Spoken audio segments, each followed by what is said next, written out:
Welcome to another episode of the Tech Wizard series. My name is Michael George from the Panasonic Connect Mobility Division. Today we're going to cover the Panasonic TOUGHBOOK FC40. It's known for maximum productivity, extreme reliability, and today we're going to cover sustainable design. It's all about saving time and money. TOUGHBOOK 40 has 8 user upgradable areas, and we're going to cover those, which can be purchased as accessories.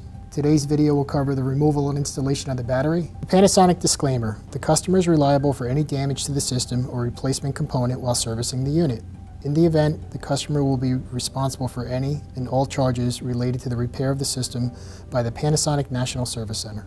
Let's begin. For the battery removal, simply slide the tab over to unlock the door, press down on the door latch, take the blue tab, remove the battery, and it's that simple. To reinstall the battery, take the battery, label up, insert it into the bay, close the door, remove the latch over to the right.